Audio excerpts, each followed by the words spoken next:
saberte ver, saberte ver.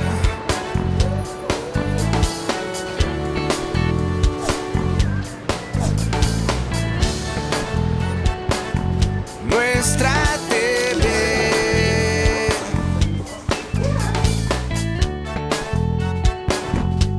Saberte ver.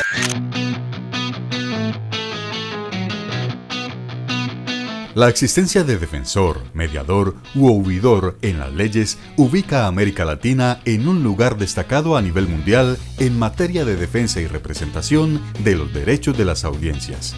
Esta función debe ser acompañada de un trabajo colectivo y de acción que permita hacer de la comunicación un derecho que, efectivamente, sea de doble vía y en el cual las audiencias tengan un rol protagónico.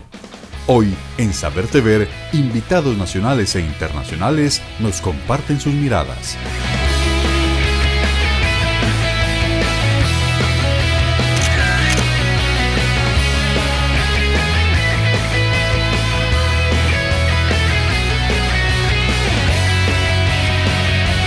En este congreso hemos logrado fortalecer y consolidar muchísimo más toda la relación latinoamericana de defensores de las audiencias.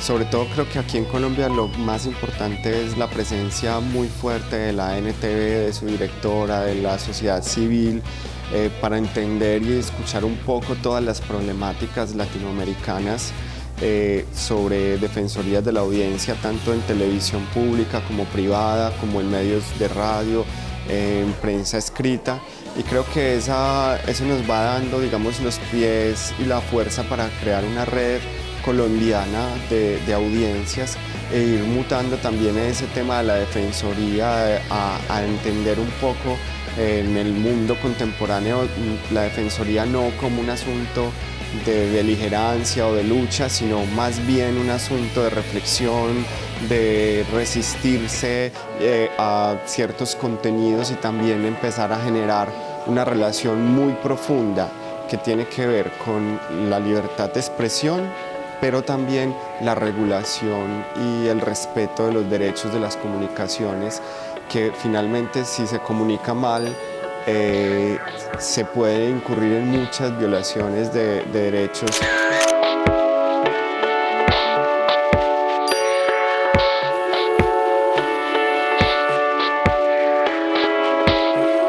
Es realmente un trabajo apasionante. Yo creo que, como mencionaba en mi intervención, el ser audiencia hoy es como una característica fundamental para definirnos como ciudadanos. Nuestra relación con el mundo se da a través de las pantallas y entonces es muy importante entender cómo se da esa relación. Y yo he venido trabajando tanto en investigación como distintos sectores de audiencia se relacionan con producciones audiovisuales, sobre todo niños, y cómo podemos intervenir pedagógicamente esas relaciones, esas interacciones, para que sean de mayor provecho para ellos y para que sean incluso más entretenidas, no lo que muchas veces se piensa que si uno hace una educación de las audiencias para que sean críticas, entonces ya no van a poder disfrutar de la televisión o del cine. No, al contrario, yo creo que se trata simplemente de resaltar algunos elementos para que todos entendamos mejor qué es lo que nos están ofreciendo en las distintas pantallas, cómo nos están involucrando y cómo podemos involucrarnos de tal manera que, sin dejar de disfrutar lo que valga la pena, podamos también sacar algo más de provecho de eso y más trascendente para entender mejor la relación de todos con el lenguaje audiovisual, finalmente.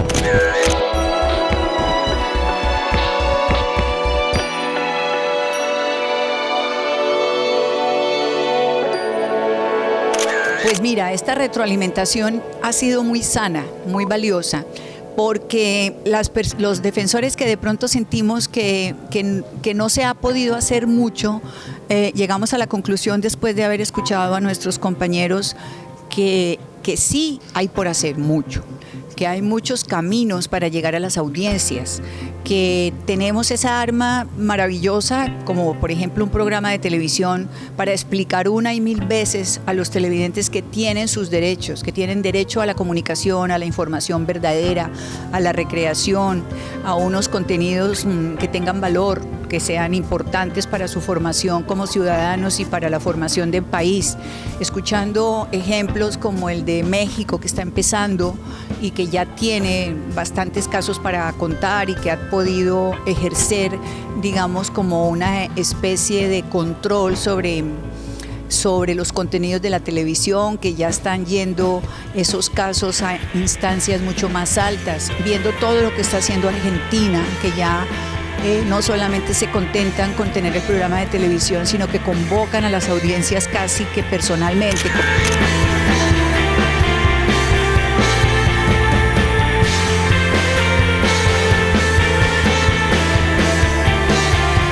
Yo estoy como defensor en lo que va corrido de este año, a través del cual hemos dado un pequeño revolcón a la forma de hacer el programa.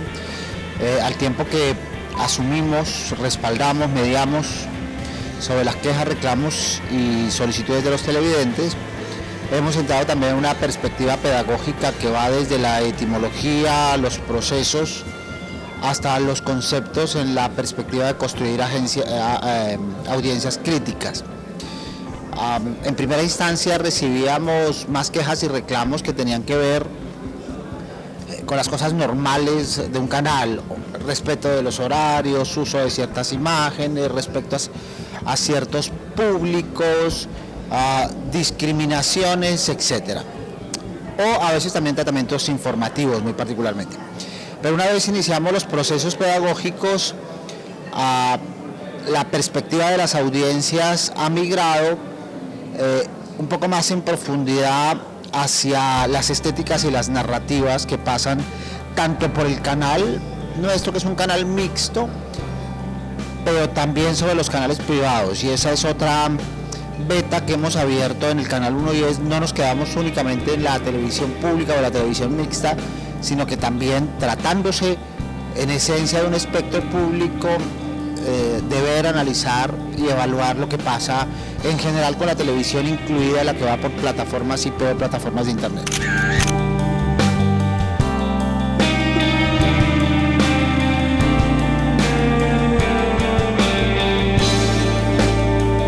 Bueno, la experiencia ha sido muy importante, gratificante, en el sentido de que nosotros tenemos también 3 audiencias, 3 regiones: Caldas, Quindío y Risaralda, 3 departamentos que nos llamamos Tierra Cafetera, Eje Cafetero, pero todos tienen su diferente audiencia y sintonía con respecto al canal.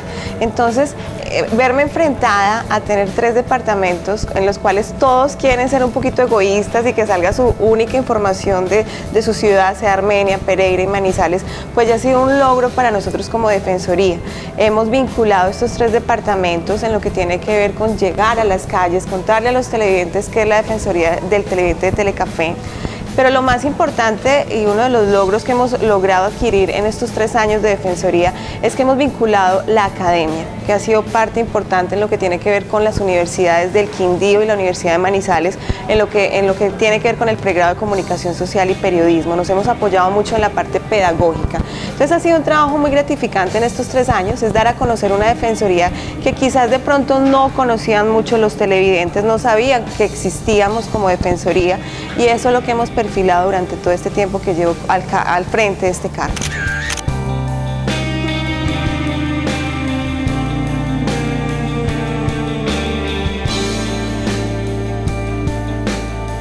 Realmente un concepto que me pareció fundamental acá es el que la información ya ni siquiera es un servicio público, sino un derecho humano. Eso me parece que es un concepto fundamental que sale de acá, o que por lo menos se ha ventilado acá en repetidas ocasiones. Algo concreto que de pronto se ha logrado en los últimos tiempos es que la programación le ha bajado al tema de la narconovela de alguna manera. se están construyendo otro tipo de historias. Ahora estamos como en las historias sobre personas que se dedicaron a la música, que son historias divertidas, que son historias constructivas, que unen a la familia. Entonces, eso, por ejemplo, es muy satisfactorio, el darnos cuenta que estamos cambiando o que se está cambiando un poco la temática. Sin embargo, pues hay que ser honesto y saber que en los canales privados el rating cuenta, que el programa tiene que tener una buena audiencia y si se ponen programas que no lo tengan, pues prácticamente se desaparecen. Pero también por otro lado hay algo que no hemos logrado en este momento todavía superar y son los cambios abruptos de programa. En algún momento los horarios son cambiados avisando solamente con un crawl que definitivamente la gente no lee y me parece a mí como defensora del televidente que el primer principio que debería cumplir un canal es respetar los horarios en que son emitidas las series, las telenovelas, los noticieros, el programa que sea, porque hay un hábito en el televidente y es importante respetárselo.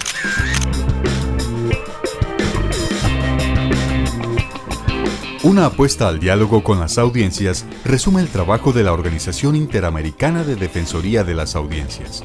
Continuar liderando una tarea pedagógica para explicar a los televidentes cuáles son sus derechos constitucionales y aquellos factores técnicos o humanos que inciden en la calidad de los contenidos y en la posible audiencia de los programas.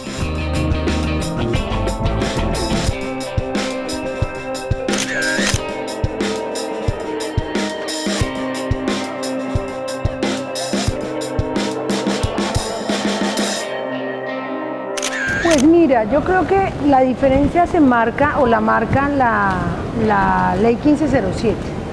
La ley 1507, además de definir las competencias, entonces crea la ANE para el espectro, la CRS para frecuencias, a la Autoridad Nacional de Televisión le sigue dando la regulación y todo el tema de contenidos. Pero, digamos, antes, la Junta Directiva de la Autoridad, de la Comisión Nacional de Televisión estaba conformada de forma distinta. La 1507, creo yo que en eso se acertó. Hay otros asuntos en los que yo creo que se quedó corta, pero creo que acertó en la forma de configurar o de constituir la Junta Nacional de Televisión. Tenemos un representante de las universidades, que es la profesora Olga Castaño, una antioqueña. Tenemos un representante de las gobernaciones, es decir, de las regiones, y tenemos un representante de la sociedad civil que son elegidos por concurso.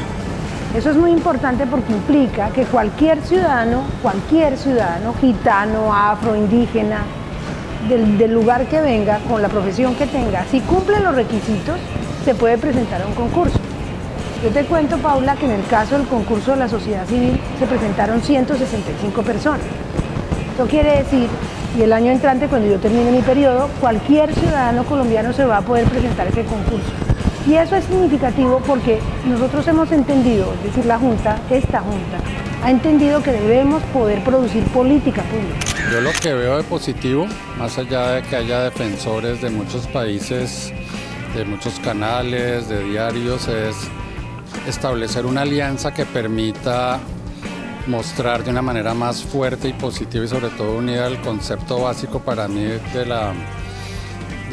que lo público debe prevalecer sobre los intereses privados. Yo creo que más allá de que el defensor o las personas que estén acá representen medios de capital privado o que formen parte del Estado, lo que se está defendiendo es el derecho a la información, el derecho al libre acceso a la información a través de un periodismo responsable, un periodismo que piense más en el interés común de las sociedades y no en intereses de agendas privadas. A mí me parece muy importante distinguir lo privado y lo público, no de que quién pone la plata, si es plata del Estado, porque desde el Estado se pueden defender agendas privadas, ¿no? Como ha pasado con la salud, que dicen que la cooptaron en muchos departamentos los paramilitares, pero son dineros públicos. Y por el otro lado, empresas privadas que hacen un uso, pues prestan un servicio público desde lo privado que beneficia mucho a la sociedad.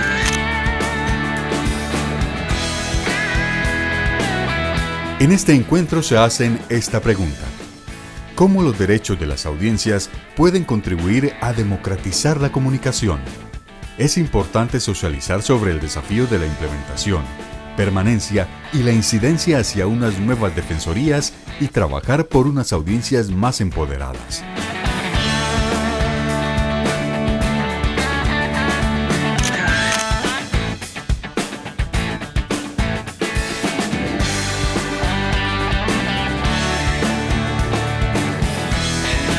porque muchas veces las defensorías o los defensores y las defensoras se preguntan, ¿trabajamos para el dueño de un medio? ¿Trabajamos para los periodistas de ese medio? No, claramente trabajamos para defender a las audiencias, no somos neutrales, nuestra perspectiva es la de las audiencias y somos aliados y aliadas de quienes trabajan en los servicios de comunicación audiovisual y somos también aquellas personas que logramos construir pedagogías de las audiencias, pero pedagogías también de los periodistas. Tenemos que animarnos a reaprender, tenemos que animarnos a poner en tensión esas prácticas rutinizadas de la televisión sobre todo, pero también de la radio, que muchas veces son clasistas, que muchas veces son heteronormativas, que muchas veces también son mercantilistas, para poder llegar entonces a tener una comunicación democrática, inclusiva, y no un mero negocio que responde a los intereses de unos pocos. Uno de los grandes logros que hemos tenido en esta Defensoría es la inclusión que le hemos brindado a la población en condición de discapacidad auditiva y hipoacústica. Muy importante en lo que refiere a las audiencias. Quizás de pronto todos los canales por ley, por obligación, pues tienen que tener este sistema de closed caption y lo que tiene que ver con lenguaje de señas subtitulado. Pero quizás estas personas no conocen cuáles son esos contenidos que el canal les está ofreciendo. Nosotros lo que hacemos con nuestra Defensoría y con nuestro espacio televisivo es brindarles a ellos esa información, cómo está la parrilla en contenidos, cuáles son los sistemas que tienen los diferentes contenidos en acceso para ellos. Entonces ha sido un logro muy importante porque hemos brindado esa información no solo a ellos, sino también al entorno familiar, a las personas que sí tienen, que no tienen esta limitación, que es el entorno familiar de ellos, y por lo cual ellos también pueden ser esa audiencia participativa y crítica con nosotros. Es lo que yo he venido a exponer en este Congreso Latinoamericano de Defensorías y estamos muy satisfechos porque pues estamos viendo que muchos colegas pues también quieren de pronto apropiar esta sección o esta información a la población que tiene limitación auditiva.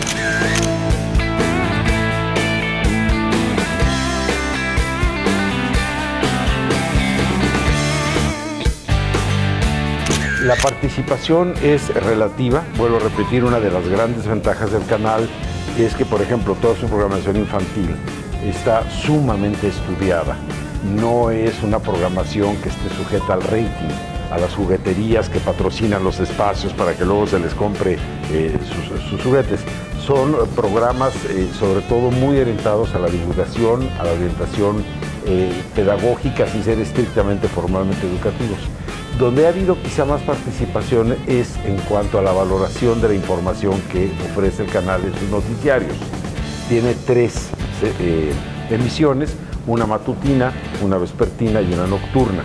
Es quizá donde la gente más se ha involucrado en cuanto a opiniones que no les acaban de convencer o gustar. No es una participación acrítica, pero tampoco es una participación orientada, precisamente porque no existía un, digamos, decálogo de derechos de las audiencias. Entonces muchas veces había una confusión con la idea de una oficina de quejas, que bienvenidas, por supuesto, pero por ejemplo, que te guste o no te guste la forma en que se viste un presentador de televisión o la forma en que conduce sus entrevistas, no constituye en estricto sentido una violación a los derechos de la audiencia. Ahora, que ese presentador, independientemente de cómo se vista, etcétera, no maneje información actualizada, no maneje información verificada, ya es otro problema. Ahí sí intervenimos nosotros.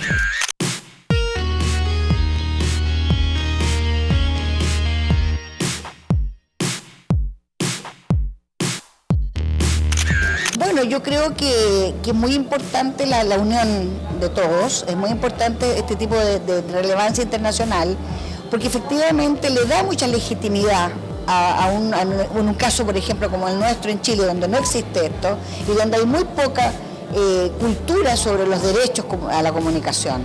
Es decir, los debates que se dan en Chile son realmente muy primarios. O sea, yo me encontré, por ejemplo, con un gran ejecutivo de la televisión chilena que me dijo, mira, ¿para qué molestas? ¿Por qué no apagas la televisión?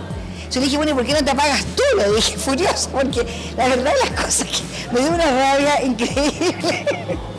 Y bueno, y él después me dijo que él era un gran intelectual. Entonces yo le dije, mira qué raro, le dije, porque fíjate que hay un pensamiento que se viene construyendo desde hace demasiados años, donde todas estas ideas de que el pluralismo no se puede definir porque es la noticia que manda.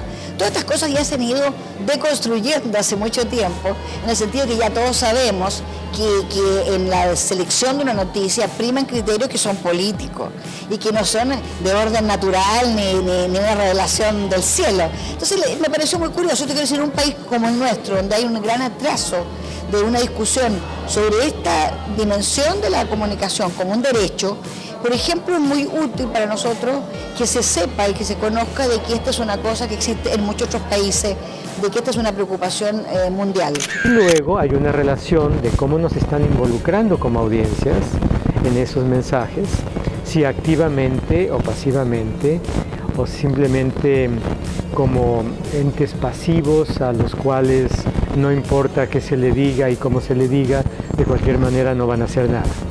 Entonces creo que hay un desafío muy grande porque las defensorías tienen que ver los tres niveles, sintáctico, semántico y pragmático, para tener el panorama completo de lo que significa defender la relación de las audiencias con todas las pantallas.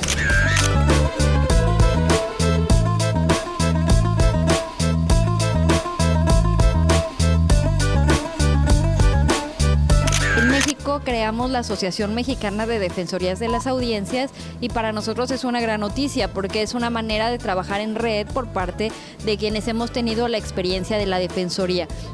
Y traemos en tercer término la expectativa de que los siguientes meses va a empezar a existir un nombramiento muy intenso de defensores o de titulares de defensorías, porque la ley obliga a que todos los medios tengan un defensor de las audiencias y ya falta poco para que los lineamientos que regulen precisamente esta, digamos, asignación de defensorías en los medios o este nombramiento de defensores, pues se empiece a concretar. Entonces, pues sí, muchas noticias y mucho trabajo en materia de derechos de las audiencias.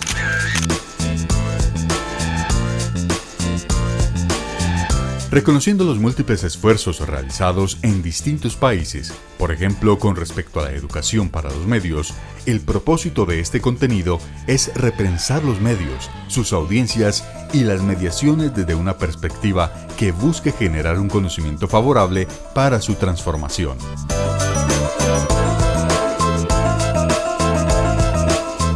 Y en otros países esta filosofía del derecho a la comunicación no está presente.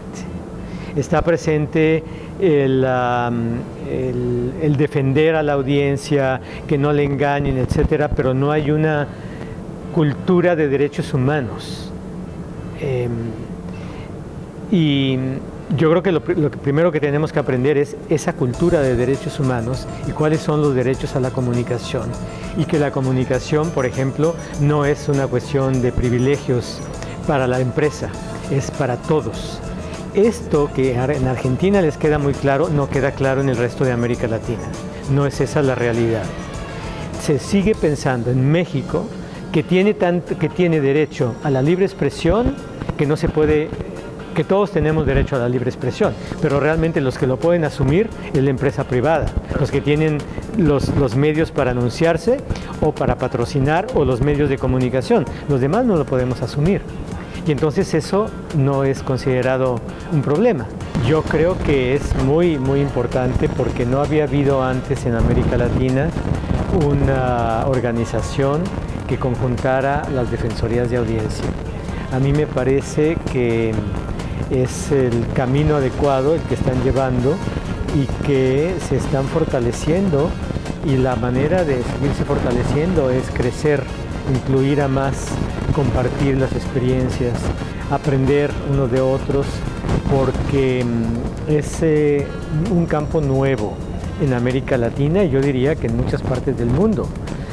El ser defensor de las audiencias no significa lo que anteriormente se podría imaginar uno, que era cuando había un error en el periódico, de citar mal, de escribir mal, de no completar una información, claro, reclamaban los lectores, que eran las audiencias más críticas.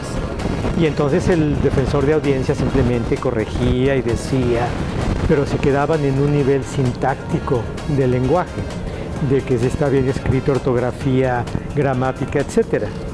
Y lo que tenemos en juego ahora con la Defensoría no es el nivel sintáctico de lo audiovisual, ni de ningún lenguaje, sino el nivel semántico y el nivel pragmático.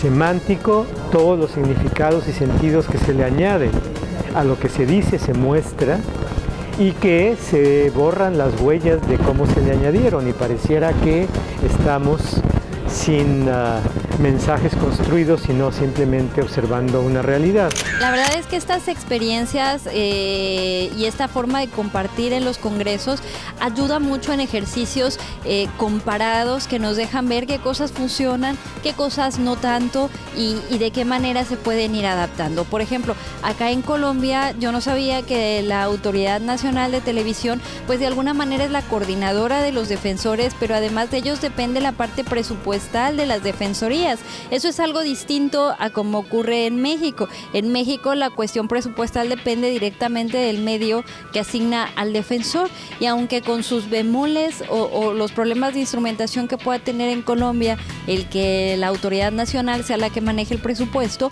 lo cierto es que es una alternativa que, por ejemplo, pues en México no se da y que me parece puede darle más oportunidad de independencia a las defensorías con respecto del medio. No obstante, debemos pensar cómo lograr que si, por ejemplo, en México adoptáramos ese modelo y fuera el órgano regulador quien manejara los presupuestos y coordinara directamente a los defensores, bueno, habrá que pensar en formas que garanticen que los recursos lleguen a los defensores de una manera equitativa, transparente, rápida, eficiente, y la verdad como esa, pues puede haber otras muchas ideas que se van tomando de los diferentes países. Siempre suele ser muy rico contrastar las formas en las que se opera. Bueno, a mí Colombia lo que parece muy interesante justamente es que hay mucha diversidad. Lo que no todo te fijas es que hay mucha diversidad en las formas como funcionan. También en esto apareció, por ejemplo, que los que son el defensor y cómo funcionan en grupo. A mí me parece mucho mejor el funcionamiento en grupo. Me parece que la idea así de la defensora y de nuevo otro héroe, qué sé yo, me parece mucho menos interesante. Me gusta mucho la fórmula que tienen muchas de las que hemos escuchado aquí, que son colombianas.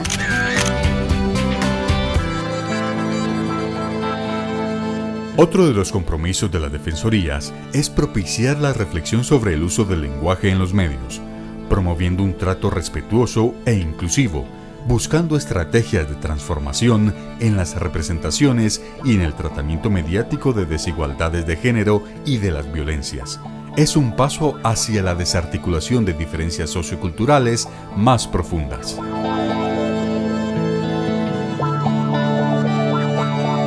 El Comité Defensor del Televidente de Teleantioquia, después de esta segunda experiencia con colegas e investigadores, queda aún más motivado para acompañar a las audiencias y ser un puente útil con el canal y los televidentes.